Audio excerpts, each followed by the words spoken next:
The story of Kimani Wanyoike can be very, very short,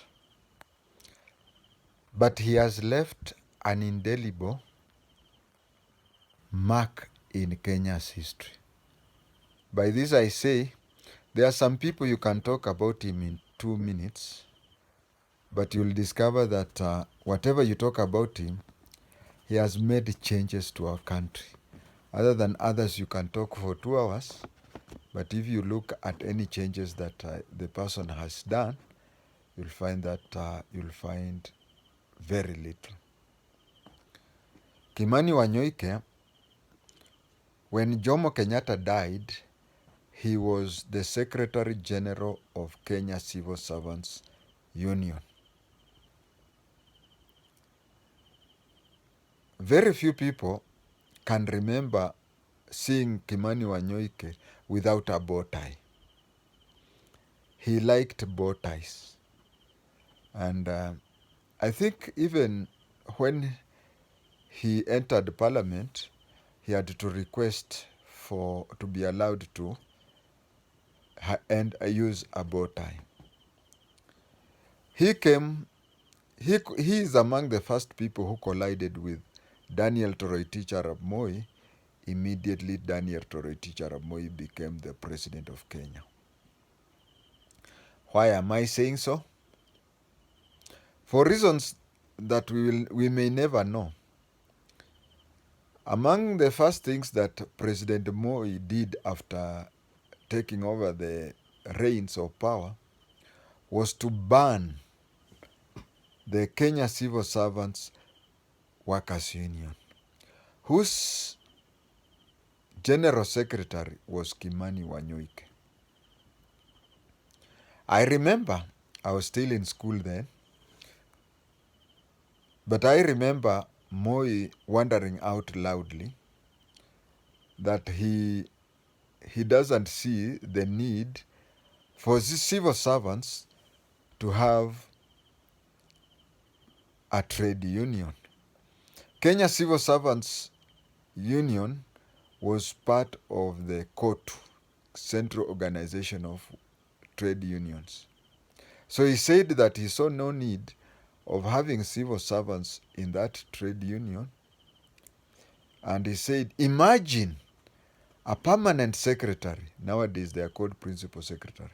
Imagine a PS going to court for industrial action against the government. That is how Moi wondered. I don't know whether he did that as a matter of wanting people to sway people's opinion, or whether he himself had too little knowledge for the workings of the Civil Servants Union then. According to the constitution of the Civil Servants Union,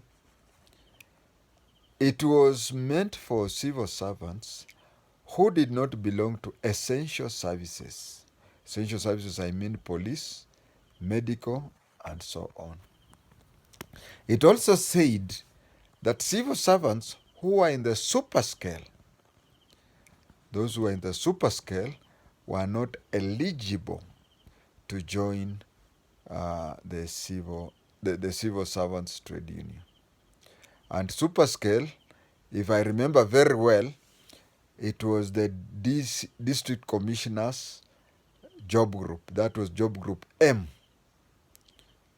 Now, for you, job group M, that is 3 or 4 ranks below the permanent secretary. Permanent secretaries were not eligible because they were considered as, if a civil servant was to take the government to a labor court, it meant that the government was to be represented by people in the super scale. And so super scale were treated by the Civil Servants Union as employers and not as employees. But Moi banned that. And you see, if Moi banned any organization that you are there, then you yourself would be marked.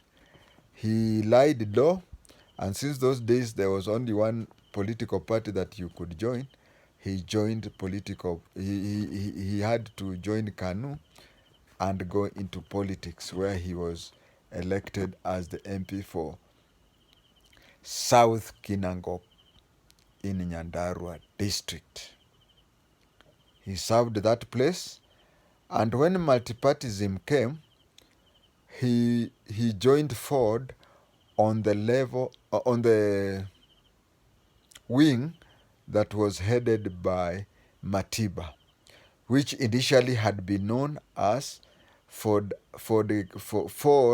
Mudidi branch, but then later Ford Mudidi branch, when it was registered as Ford Asili. He became an active member of Ford Asili, but you can remember that it reached a time when Matiba started acting funny. He lost all the interest in politics, and he would only appear in parliament, what was called technical appearances. Because in parliament you are supposed to appear. If you fail to appear, is it 8 consecutive sittings without the permission of the speaker, then your position is declared vacant and a by-election is called. So he would wait until the last day when it is supposed to be, he attends, and he attends for 5 minutes. And he even influenced people who are pro him to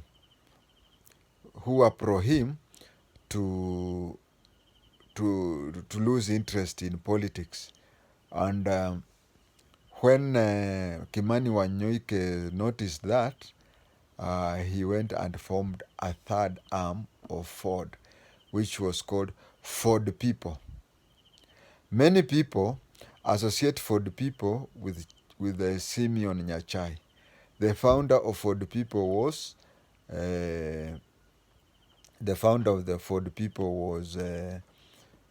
Kimani Wanyoike. And even in 1997, 1997, Simeon Nyachai was still in KANU. You remember he was the Minister for Finance, and he once publicly said that the government was broke, which embarrassed President Moi. Those days, if it was raining outside, you are supposed not to say it is raining outside. You had to wait for the president saying that it is raining outside. Then you would say, in fact, it is raining so much. So for Nyachai to come out as the Minister for Finance and say that the coffers were empty, he annoyed Moi, and Moi started harassing him, and that is when he now took. That was 1997. For the people offered Kimani Wanyoike as the presidential candidate, and he got 8,306 votes out of a total of 6.1 million. He got 8,300. That was 1997. And then after 1997, 1997, Simeon Nyachai contested on KANU ticket in his Nyaribari area and was made a minister by Moi. But when it came to 2002, between 97 and 2002, for the people exchanged hands, whereby Kimani Wanyoike handed it over to Simeon Nyachai, and Simeon Nyachai took it over, and it went on and on that. So any person who is a member of For the People, either present or past, or even future, know that the founder of that party was Kimani Wanyoike, a former General Secretary of Kenya Civil Servants Union. Thank you.